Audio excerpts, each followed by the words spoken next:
A remarkable and dramatic moment inside the Oval Office today, unlike any other, and one that has left the world on edge. U.S. President Donald Trump and Ukrainian President Volodymyr Zelenskyy met to discuss a peace deal, and it descended into a shouting match. Don't tell us what we're going to feel. I'm not telling you. Because you're in no position to dictate that. That's Remember exactly this. Your country is in big trouble. I know. You're not winning. You're not winning this.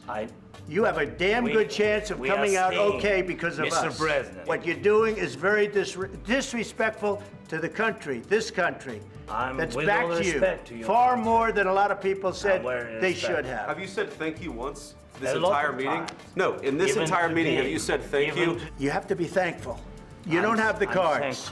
You're buried there. Your people are dying. You're running low on soldiers. Listen, you're running low on soldiers. You don't have the cards. With us, you have the cards. But without us, you don't have any cards. Mr. President, can you tell us what happened? Is the deal off? President Zelenskyy, can you tell us what happened? Moments after that confrontation, Zelenskyy is seen leaving the White House early without signing a deal that would secure U.S. support. And according to reports, he left at Trump's demand. Shortly after their afternoon press conference was canceled, Trump said in a statement, Zelenskyy is not ready for peace, and he can come back when he is. So what does all of this mean for Ukraine 3 years into Russia's war? And how should Ukraine's allies navigate this tense, high-risk situation? Roland Waschuk is a former Canadian ambassador to Ukraine. He joins me live from Kyiv. Roland Waschuk, it's good to see you. Thanks for being here, sir. Great to be with you, David. What is the reaction in Kyiv? I know it's late there. How are people responding to what happened in Washington?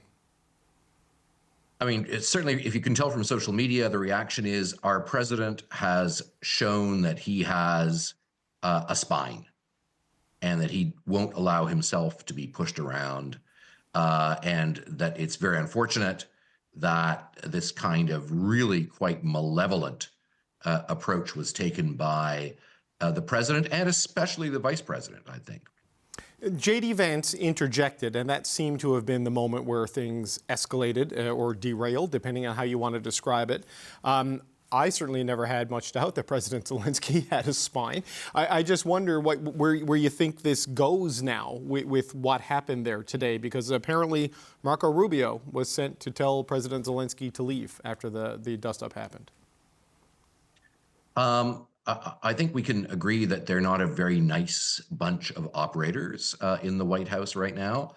And I think part of this, and you can see it in the reaction of nearly every European ally who has tweeted their support for Zelenskyy, is that they could see themselves in his place.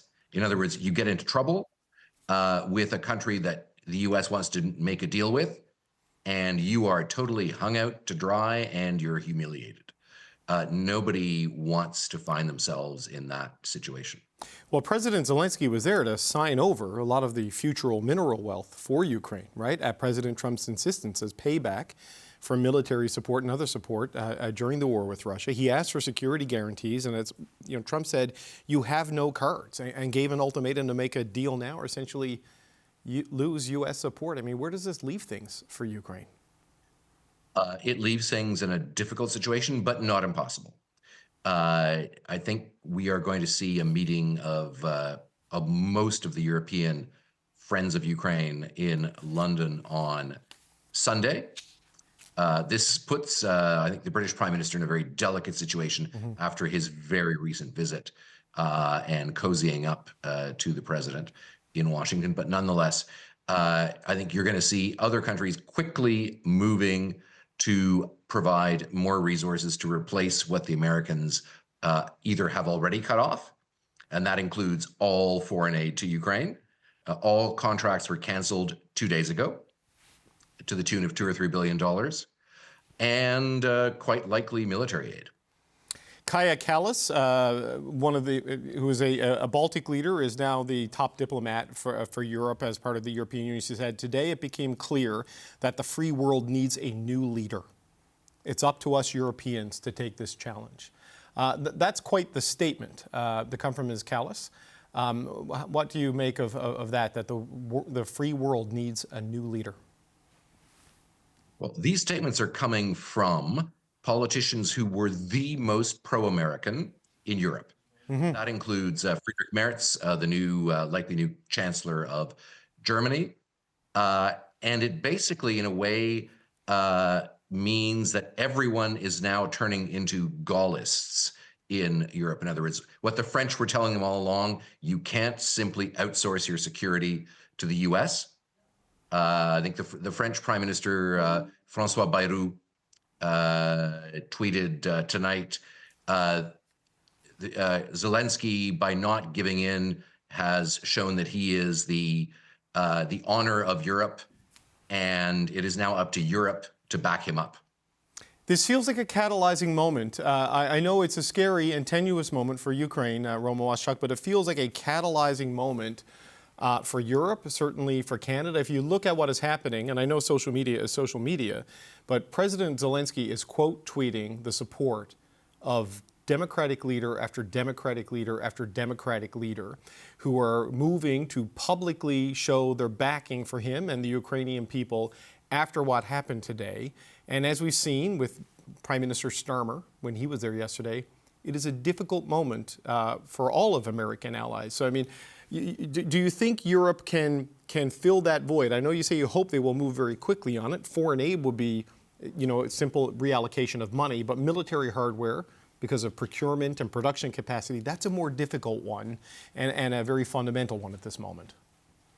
It is, but I think we need to bear in mind that in 2024, because of the difficulties in getting U.S. aid through Congress because of Republican obstructionism, 60% of the total was delivered by Europeans and Canada. So yes, there's that 40% that needs to be made up. But that's why people have budget deficits that they can expand somewhat when they end up in a crisis situation. I think we sort of had the intellectual crisis at Munich 2 weeks ago with the Vance speech, and now it has turned into actual geopolitical breakup. I just wonder, as a final point, Roman Waschuk, I mean, talking about Munich, and J.D. Vance was there, and the Vice President gave a speech where he sort of lectured the Europeans for censorship and cracking down on free speech. We've seen the cheerleading for the Alternative for Germany and Reform UK, the abuse of allies and the praise for dictators.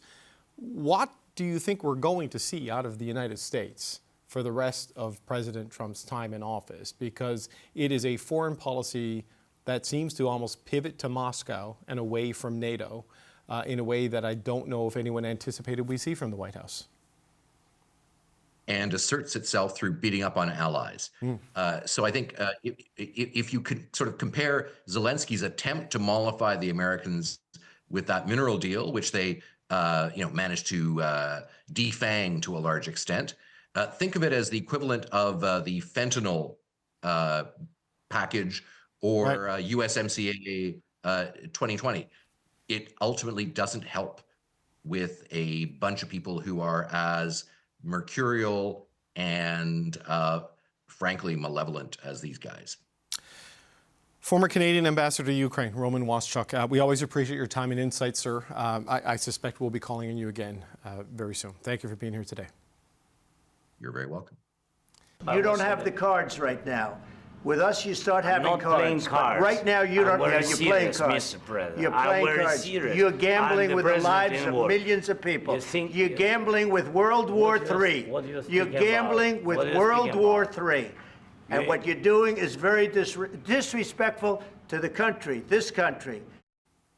Speaking in Vancouver today, Canada's Foreign Affairs Minister Mélanie Joly reiterated this country's support for Ukraine. We believe in supporting Ukraine. Our position has not changed. We think Ukrainians are fighting for their own freedoms, but also fighting for ours. And we know that President Putin has no red lines. And he is, if we don't have a good deal for Ukraine, if we're not supporting Ukraine, there's a real risk that President Putin will go back to Russia, rearm and reinvade Ukraine, which would become, again, a security threat for Ukraine, of course, but for NATO. And when we are talking about NATO, we're talking about us, of course. And a similar reaction from Prime Minister Justin Trudeau, who said Russia illegally and unjustifiably invaded Ukraine. For 3 years now, Ukrainians have fought with courage and resilience. Their fight for democracy, freedom, and sovereignty is a fight that matters to us all. Canada will continue to stand with Ukraine and Ukrainians in achieving a just and lasting peace. Okay, so what do we make of that Canadian response, and how should the Canadian government respond to this? Roland Paris previously served as a foreign policy advisor to Prime Minister Justin Trudeau and as the director of the University of Ottawa's Graduate School of Public and International Affairs. Roland Paris, thanks for coming in on a busy day. Thank you. The response there from Melanie Joly and from Justin Trudeau, support for Ukraine, no condemnation for what we saw from President Trump in the Oval Office today and the behavior of the U.S. leadership. What do you make of that calibrated response? Yeah, I think it is calibrated. And, you know, Canada and European countries have these dual imperatives. They have to try and manage their relationship with the United States. At the same time, they have a very strong interest in supporting Ukraine at this difficult moment. So I'm not too surprised that there wasn't more comment on the exchange and the incredible exchange in the Oval Office. It seems like it was only yesterday that Canadians were getting upset that the UK Prime Minister did not come to Canada's defense, and now Canada is taking a calibrated response. Is this all part of the same continuum? How do you view it? I think that many countries right now are just trying to walk a tightrope in their relations with the White House. You have mercurial president, doesn't even come close to describing it, that outrageous berating of Zelenskyy was just something. I mean, I've been following international affairs for decades, and I've sat in some of those rooms, and I've never seen anything close to what we saw today in the Oval Office. Yeah, I've been in these sprays. I've been in these with Donald Trump when him and the Prime Minister met at a G7 in France years ago.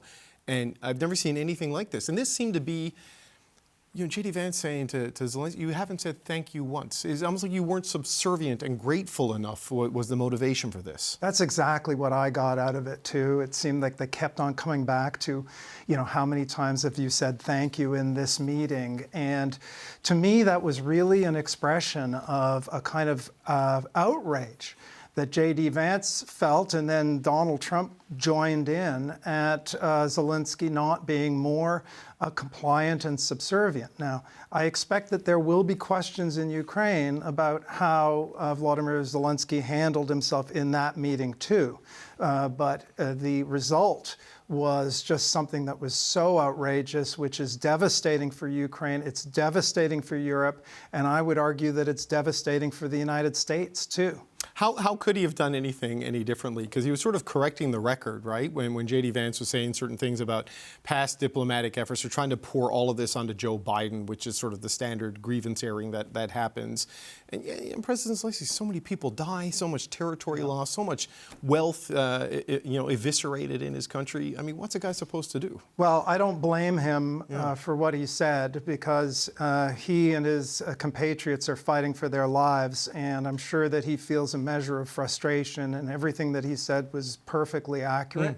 Others may be under a little bit less pressure, like the Prime Minister of Britain and the President of France were more flattering towards Mr. Trump. But listen, nothing justifies the treatment that he got from the President and Vice President. And unless there is pushback within the United States itself against where Trump is going, then we seem to be heading to a very dark place. How does Canada navigate this? I mean, we saw the rush to defend Ukraine, but as we said off the top, the calibrated response was not to antagonize the United States, because Tuesday is looming, tariffs are looming, and who knows what is next is looming. I mean, how do you even begin to approach this? Yeah, well, I mean, this is like an advanced class in diplomacy, and there might not be any easy answers. There are no easy answers. There might not be any correct answers. But, you know, what are the imperatives for Canada? You have to come back to, if you're, a leader, to come back to what are the core objectives here. One of them is to manage relations with the United States, and doing that requires both avoiding unnecessarily provoking a very thin-skinned president, while also being firm, because it's provocative to him when people are weak. And we have a core interest in the security and stability of our democratic partners in Europe at a moment when we have fewer and fewer friends in the world. That core interest hasn't changed, so we have an interest in supporting Europe as it faces the reality that the security of that continent will largely fall to them. I don't think Canada will run afoul of the Trump administration by continuing to support Ukraine. Even the possibility of sending troops, if the conditions are correct, if there's a American backstop, if there's a sufficient force, if there's a deal that can be reached. But, you know, it's every country, every ally of the United States now has to struggle to find this balance, while the enemies of the United States are just dancing jigs. Look, I was talking to a senior Canadian government official today, but said the only person winning today and happy today is Russia. And he doesn't have to do anything. Yeah. You know, the old expression, if your enemy is defeating himself, then just get out of the way. Well, you know, you mentioned Europe, and look, Canada's going to have to navigate this as we go through the leadership transition and the election and all of these things. European leaders are often a little bit more blunt because of the ocean between the continents, I suspect. We did see from the EU High Representative for Foreign Affairs and Security today, Kaja Kallas, saying that today it's become clear that the free world needs a new leader. It's up to us Europeans to take this challenge. I mean, does Europe need to step into this? Can it step into this void if the U.S. is going to be an unreliable ally, as people are increasingly calling it? Well, you know, if the U.S. continues down this path, then I would fully expect the Europeans to ask themselves who their friends are. But already it's driving a conversation in Europe about the need to translate their very significant economic power into geopolitical influence and military power as well. And I think that's already underway. And, you know, having Europe survive this challenge, both having the European Union survive this challenge, which is putting an enormous test for the European Union, with the United States raising doubts about its security commitment to Europe, with the United States potentially targeting Europe as an economic adversary, with the United States seeming to be aligning with Russia, where Russia clearly has intentions to try and regain its dominance, at least in Eastern Europe. I mean, necessity is the mother of invention, and I think we might see Europe step up here. Just as a final point, I mean, so much of the security apparatus that was set up for the defense of Europe, a lot of that was done at the U.S.'s insistence, you know, with their leadership and, you know, the limit, you know, the nuclear programs, potential of other programs. I mean, do you think all of this is off the table? And do you think we might see countries like Germany try to get a nuclear deterrence, other countries in Europe trying to get that, if you can't count on the U.S. to deal with a country like Russia? It depends on what happens next. So a lot of what Trump has been doing is still largely talk. Now, his talk has given Vladimir Putin victories already, but he hasn't yet negotiated a deal with Putin over Ukraine. He's threatened tariffs, but he hasn't yet imposed tariffs. And he is still sending mixed messages, apparently saying, you know, troops will remain in Poland. But I think any responsible European leader at this point needs to be planning for the possibility of having the U.S. treat Europe as an unfriendly territory. Remarkable times. Roland Paris, always great to have you on. Thanks for being here today, sir. Thank you. Okay, we're going to continue with our coverage of this. Peter MacKay is a former Conservative Minister of Foreign Affairs under Prime Minister Stephen Harper, and he joins us now. So, Peter MacKay, I know you've been in meetings with American officials. I don't know if you're ever talked to like that. What was your thoughts when you saw the press conference between Trump and Zelenskyy? Yeah, it's extraordinary, David. I've never seen anything quite like that, as your previous guest has said and as you've mentioned.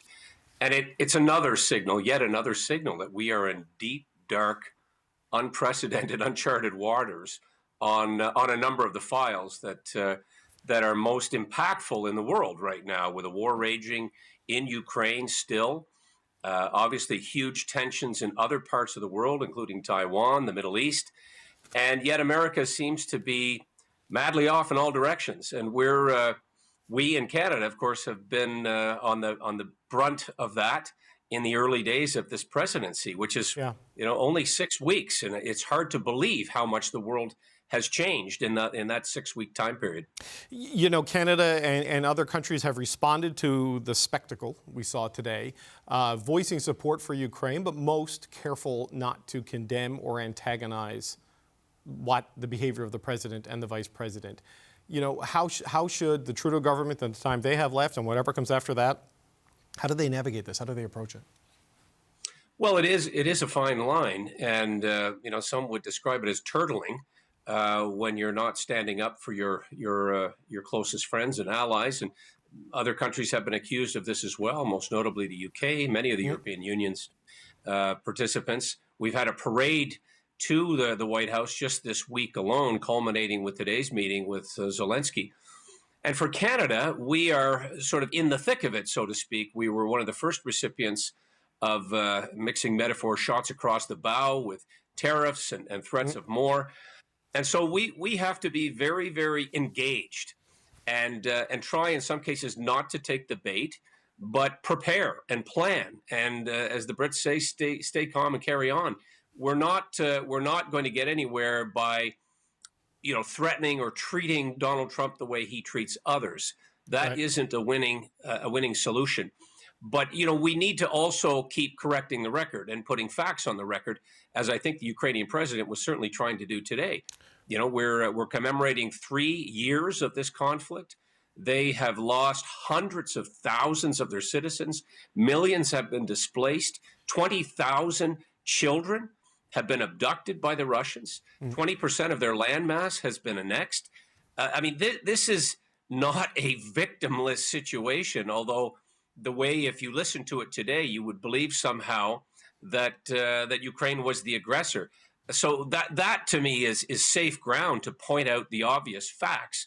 And I don't see enough countries, diplomats, and persons of influence standing up and stating it. Yeah, I wonder about that, right? Because you talked about it could be described as turtling, and then you can do what Zelenskyy did, which was correct the record, and it's what seemed to, I don't know if J.D. Vance was lying in wait, but it seems to have been what sparked it, what turned into that argument. But if you're Canada, the UK, France, you're trying to keep the U.S. kind of inside the community of the G7, NATO, Five Eyes umbrella, and at least sticking as close to those norms as possible without antagonizing the guy, while also standing up for things. Like, how do you calibrate this, Peter MacKay? Because there's no obvious path that seems to work. There's no obvious path, David, and no formula, because as you will know, and I'm not drawing any comparisons here, but in the case of Canada, we've gone ahead and done, or at least certainly indicated clearly that we intend to do much of what the president has asked, whether it be at the border, our defense spending, attention on the Arctic, other elements of demands. And so that hasn't worked thus far. We're still in line for tariffs next week. In the case of Zelenskyy, he came basically cap in hand, prepared to sit down and make a deal, which doesn't appear to be very much in favor of Ukraine, although they're desperately in need of help. He didn't come away with any kind of a security guarantee. The ask of Ukraine, let's not forget, is a massive commitment to access to critical minerals as repayment for a very shifting number, I might add, that was put on the amount of aid that has been given by the United States to Ukraine thus far, but almost in loan shark terms. I mean, this is not the lend-lease of the Roosevelt era. This is very much a demand that America is going to profit from doing the right thing. And let's be clear, the right thing here is to not allow a dictator in Russia to get away with what has been a massive, massive crime against its neighbor, and arguably, and clearly, a crime against humanity. And so Donald Trump is on the wrong side of history already, and has been stated previously, the only winners here thus far in this scenario is Russia and arguably China, who are sitting there watching this unfold. And I can tell you, having just been in Taiwan, some very nervous people in the Asia Pacific as China watches this with great interest and almost glee. Yeah, the winners are certainly not Ukraine, Europe, the United Kingdom, and Canada, it seems. Just as a final point, Peter MacKay, because you were a foreign affairs minister, you were a defense minister, you know NATO well.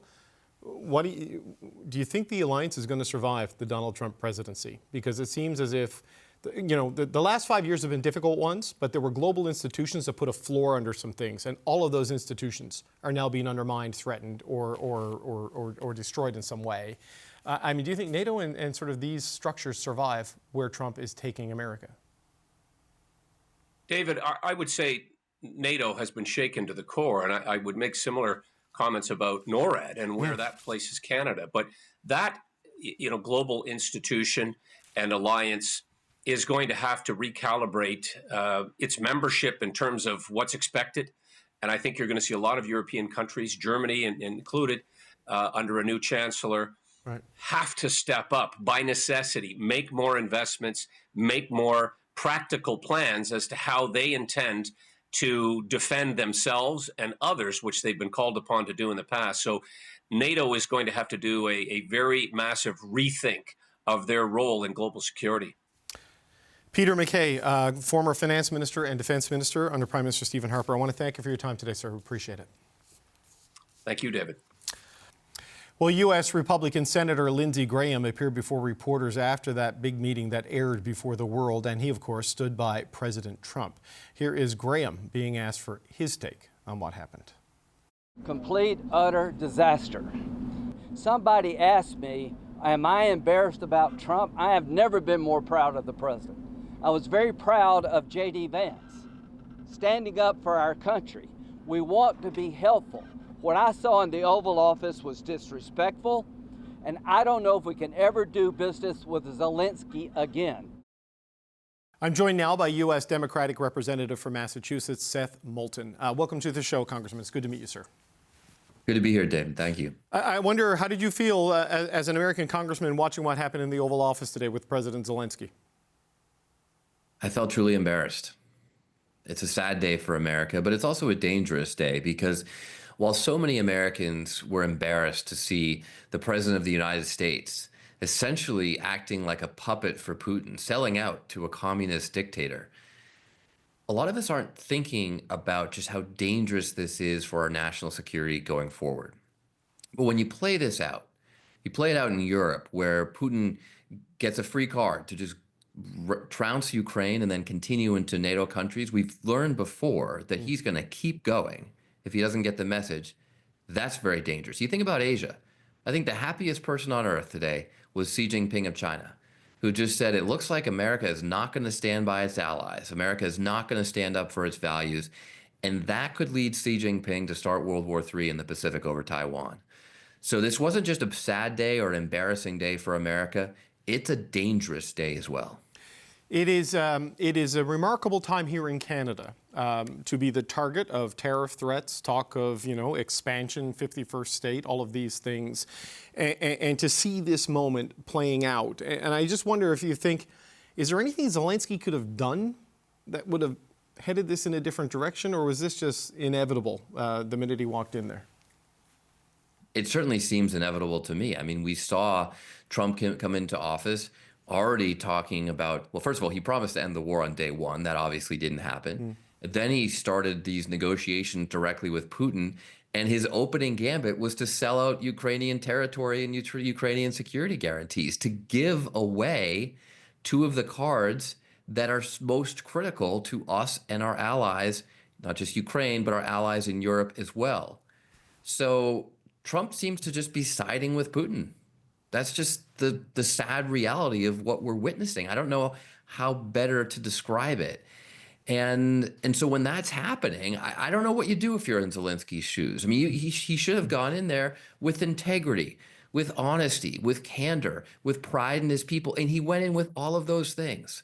So these people who are Monday morning quarterbacking and basically just trying to make an excuse for Trump by somehow pinning some blame on Zelenskyy, it doesn't hold water. And I think you're basically asking Zelenskyy to sell out his own people if you're trying to say that he should just side with Trump, who's siding with Putin. You're obviously alarmed and critical of what you've seen.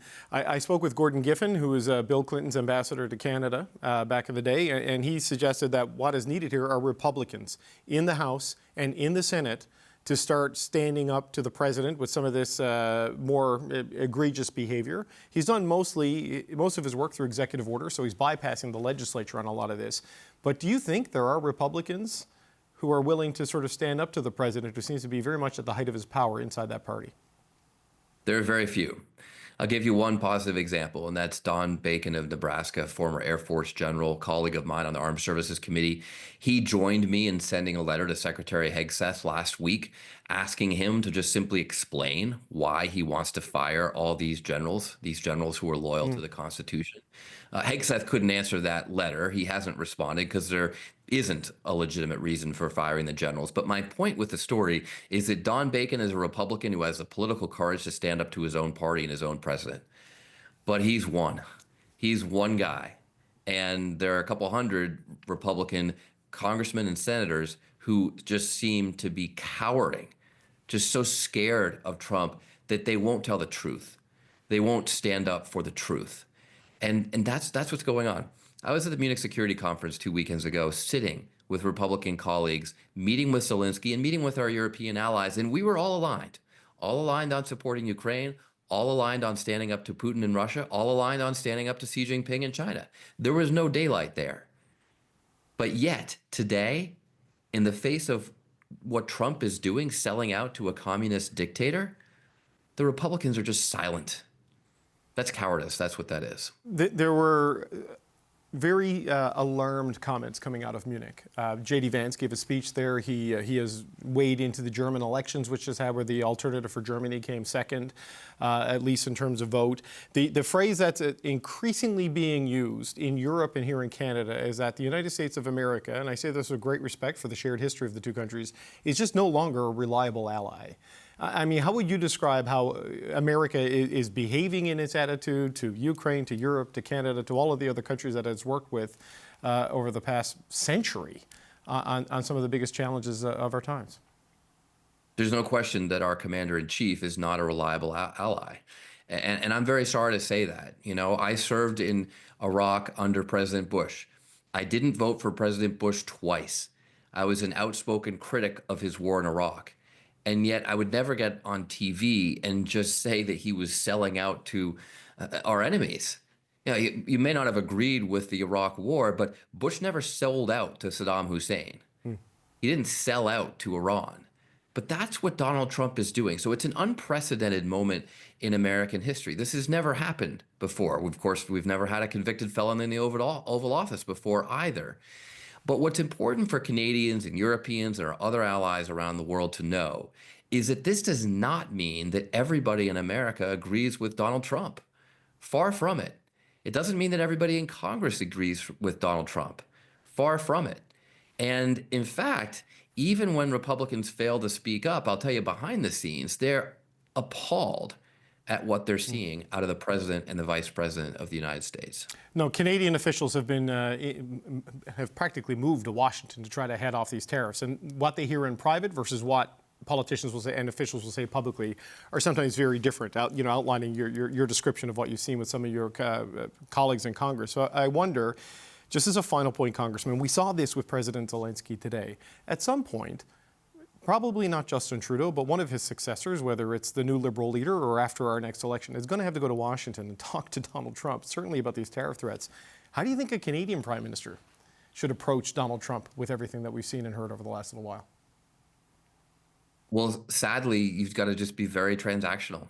And this is honestly advice that I've given to some of our allies. You got to be very transactional with this man because he's completely unprincipled. He doesn't believe in American values. Remember, this is someone who faked a medical condition to get out of serving in the Vietnam War, dodging the draft so that some other American could take his place, going and fighting in that war, potentially dying for Donald Trump. So this just isn't someone who represents American values. And that means you really do have to take a totally different approach when it comes to diplomacy. Congressman Seth Moulton from Massachusetts, we do appreciate your time, sir. It's good to have you on the show. Good to see you. Your country is in big trouble. I know. You're not winning. You're not winning this. You have a damn good chance of coming out okay because of us. Mr. President, we are staying in our country, staying strong from the very beginning of the war. We've been alone, and we are thankful. I said thanks you haven't in been this alone. cabinet, you and haven't not been only alone. in this cabinet. We gave you, through this stupid president, $350 billion. You voted we gave for you your military president. equipment, You and you voted men for are your brave, president. but they had to use our military. Yes. What about if you didn't have our military equipment, you invited if me you to didn't speak. have our military equipment, this war would have been over in 2 weeks. In 3 days, I heard it from Putin. In 3 days. This is something Maybe new. less. In 2 weeks. Of course, yes. It's going to be a very hard thing to do business like this. Gordon Giffin was the United States ambassador to Canada under President Bill Clinton. Ambassador Giffin, it's good to see you again. Thank you for being here, sir. Delighted. Thanks for having me. I know you were in diplomacy for a while. Have you ever seen anything quite like the moment we saw today in the Oval Office? No, and I never would have dreamt that or had a nightmare that I would see something like that. It's embarrassing. It's saddening in some ways, and in some ways it's outrageous. Where do you think this leaves Ukraine right now? Because the United States is so important to its defense, its rebuilding, and its survival. Well, I guess it leaves it in some sense of purgatory right now, where it's uncertain what the level of commitment from the top of the American government is to Ukraine, which is both unfortunate and unsettling to the world. That when you look at the entirety of that Oval Office meeting, it was going actually pretty well until the very end. If it had only ended about 60 seconds earlier, I think we probably would have had a successful experience at the White House. But unfortunately, it didn't. And then the vice president, who has been particularly negative about our support for Ukraine, decided he needed to intervene. And when he did, it all went downhill. Yeah, that seems to have been the inflection point, and it led to what happened, this extraordinary blow-up on cameras. Then they decamped to separate rooms. And before they were supposed to resume their lunchtime meeting, I suppose, there are reports that Marco Rubio, the Secretary of State, and the National Security Advisor Mike Waltz were dispatched to ask President Zelenskyy and the Ukrainian delegation to leave. What message do you think other countries take from this? Because we see a lot of European allies now out publicly backing Ukraine in the wake of this. I mean, how do you think the world is reacting to what they saw from the president and the vice president today? Well, I'm actually thankful that the rest of the civilized Western world is reacting in a way to stand behind Ukraine and behind President Zelenskyy after that, I'll say, comedy show. Another word occurs to me that would precede show, but in the White House. I mean, how should the rest of the world feel right now? As they feel almost every day when they listen to what this White House has to say on virtually any subject, whether it's trade, whether it's immigration, whether it's support for our allies. Every day you feel like, well, it can't go any further downhill. And then you wake up and find that there's more space on that hill.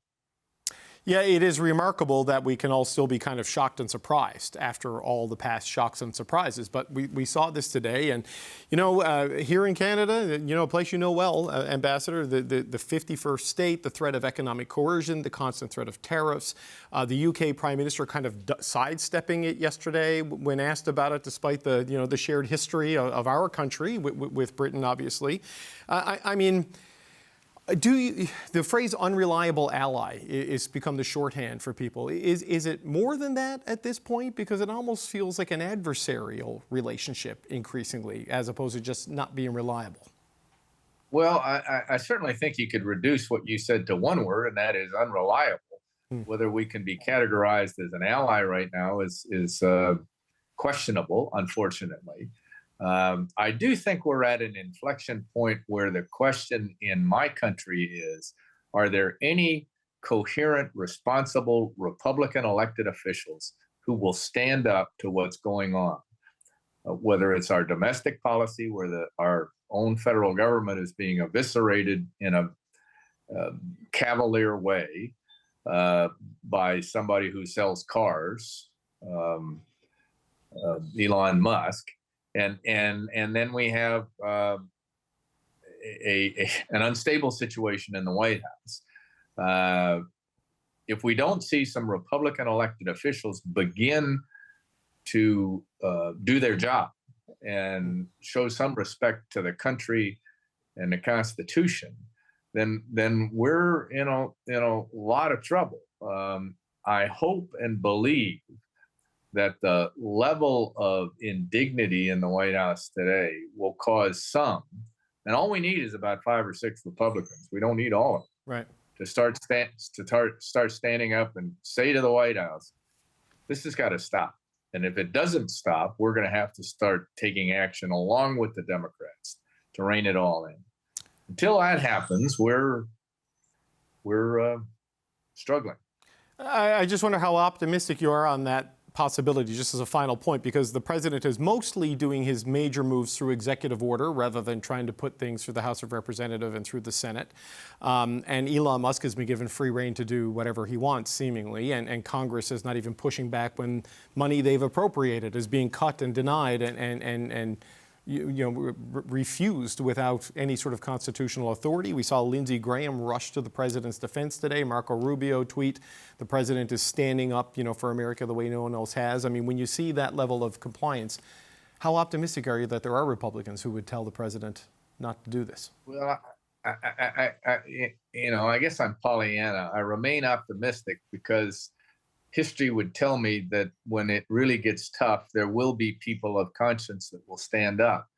And so, the crowd around President Trump clearly doesn't have the fortitude to do it. It's very disappointing that Marco Rubio is acting like a golf caddy. He just stands around and holds people's jackets and let them, concedes that they can act in these inappropriate ways.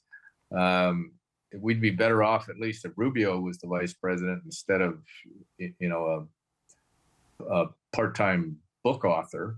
I just have no respect for what's going on in the White House right now, and I've got to be careful about how I talk about it. But I do believe that there are a handful of responsible, already 3 have voted against the president on a few matters, Republican.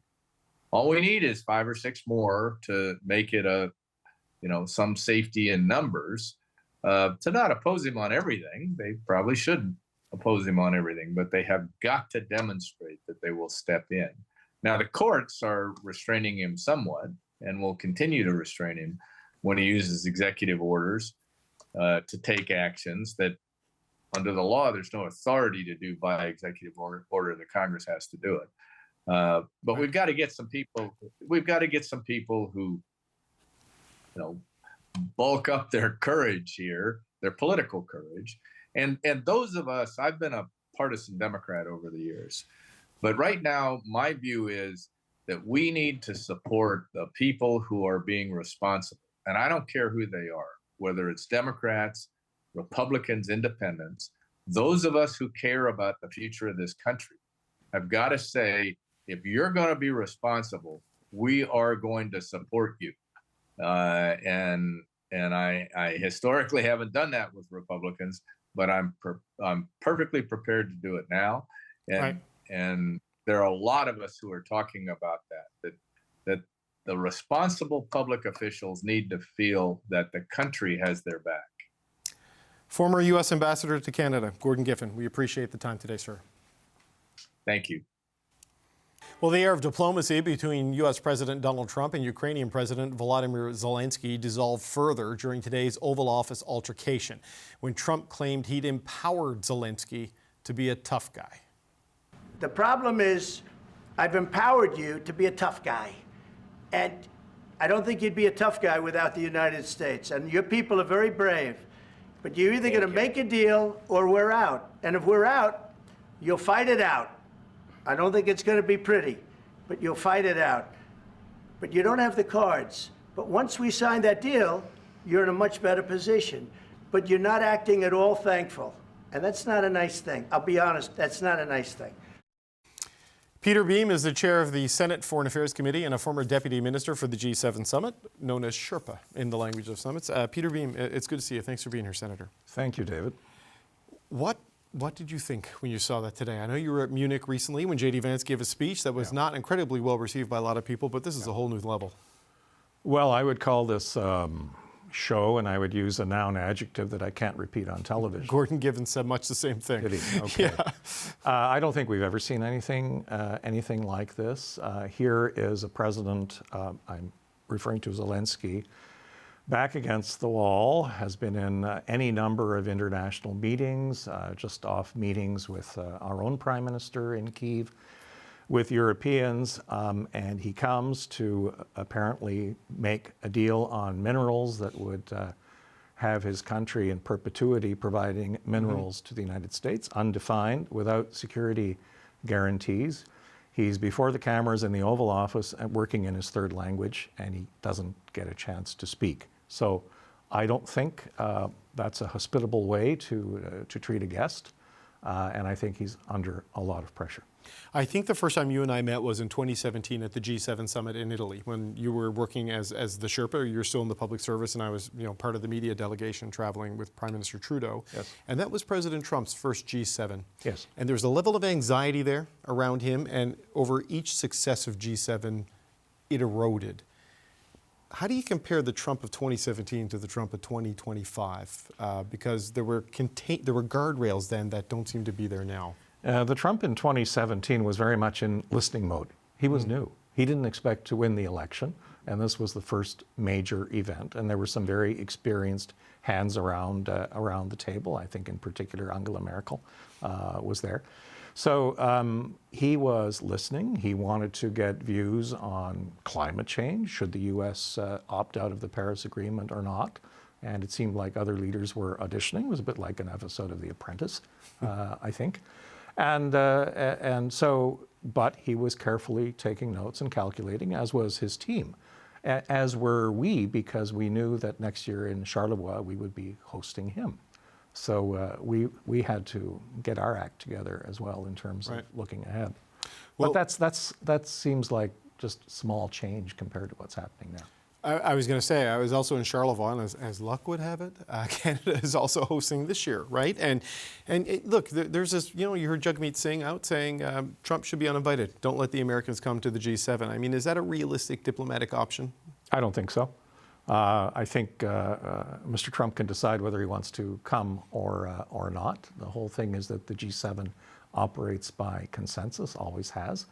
And Kananaskis will be the 50th meeting of its kind. It's obviously evolved over the years. It was a G8 for a significant period of time, but that changed in 2014. Yeah, I mean, on inviting the U.S., however cathartic it might be and domestically popular it might be, it puts the Brits, the Germans, the Italians, the French, the Japanese in a very difficult situation of coming here knowing that the U.S. is told to stay away, right? Well, of course, and don't complicate it. There was, on the sides of the Munich Security Conference, there was an informal meeting of G7 foreign ministers that Melanie Joly chaired. There was a statement that was issued. The statement had a number of paragraphs on Ukraine, which Marco Rubio was there. He agreed to, and today it seems like President Trump and his Vice President J.D. Vance refuted them. Marco Rubio today, according to reporting from Fox News and CBS, was sent along with Mike Waltz, the National Security Advisor, to tell President Zelenskyy to leave. Like after this happened, they went to their separate rooms before they regrouped for the lunch and then the negotiation, and he was asked to kick President Zelenskyy out. So, I mean, where does this leave Ukraine? Where does this leave the G7, NATO, Five Eyes, all of these things, in your view, after an episode like what we saw today? Well, I think everyone's scrambling, and I'm sure that Minister Joly and the Prime Minister are probably on the phone and dealing with other leaders, because Canada has this G7 presidency. There is to be a foreign ministers meeting, I think 14th to the 16th of March in Charlevoix. So it moves on. The question is, in which direction will it go? And my understanding is that President Zelenskyy is also going to London, and Prime Minister Starmer has just been to Washington. President Macron has just been there as well. So there's a swirl of consultations that are underway. But there seems to be a real effort by a lot of these leaders who go to Washington to sort of flatter and placate the president, and it seems part of the tension today was that President Zelenskyy wasn't genuflecting quite well enough. You haven't said thank you. You don't appear to be thankful. So in this sort of context, I mean, how does Canada calibrate its response? We've seen a statement coming out after today from Melanie Joly and from the Prime Minister where they voice support for Ukraine but are kind of silent on the conduct of the president. So how do you calibrate this with the tariff threat, with the economic ties, and just the instability and the unpredictable behavior? Well, that's the big question, and genuflection does not come naturally, and you can do some of that, but to have the sort of dialogue or even monologue that we witnessed today, that's usually done in a back room, if at all. And this is something new that I think everyone has to grapple with and figure out whether the U.S. really wants a unipolar world. In other words, it would be a G1 as opposed to working with its traditional allies. And everyone is scratching their heads. You know, I've been speaking to Canadian officials over the last couple of weeks as they do the shuttle diplomacy to Washington and other places. And they talk about sort of the chaos behind the scenes down there of people not knowing what the administration is going to do, but also if they do know and don't like it, too afraid to say anything publicly. And the assessment I had was that the only person winning right now is Putin, and the only country winning right now is Russia. And people would also point to China. Do you agree with that? Is that where we are right now, that the behavior of the U.S. president is really helping the two big global adversaries to the Western alliance? It's not clear what voice is being used out of Washington. I met with a number of U.S. senators on the margins of Munich, and we just had conversations, but they're not clear either. And they're Republicans. So I think there is some disarray in the Republican Party. Your American interviewees will have a better perspective on that. But there is that, and the Democrats, I think, are not sure how they should respond. What should Canada do now? I mean, we've seen, and we've only got about 60 seconds left, so maybe it's unfair to ask you this big, broad question. But with the tariff threats, we've seen some premiers rushing to say, do these big, grand things to give Trump what he wants. We've seen that from some of the federal leaders. We've seen people like former Prime Minister Harper saying, don't agree to anything until you know what you're getting. And it seems that the current Prime Minister, and the time he has left, will take that sort of an approach. What would you recommend? That would be the approach I would take. I think both Prime Minister Harper and Prime Minister Trudeau are on the right course. You cannot negotiate if you don't know what's coming at you. And if March 4th is real and tariffs are going to hit us, well, the plan is there. And you don't offer up something if you have no idea what you're going to get in return, because if anyone who's read The Art of the Deal knows, that's not how you cut a deal. Yeah. I'm anxious. Do you think people should be worried? Yes. Seeing like this is real dark stuff. Well, I had a lengthy diplomatic career before coming to the Senate. I have never, ever seen anything like this. Yeah, I had the French ambassador here last week, and he said this is the darkest time for Europe since the fall of the Berlin Wall, and maybe since the 30s and 40s of the last century. And it's kind of hard to disagree with that. So on that cheery note, we'll end the show. Senator Peter Boehm, always appreciate your time. Thank you very much, David. Good to be here, sir.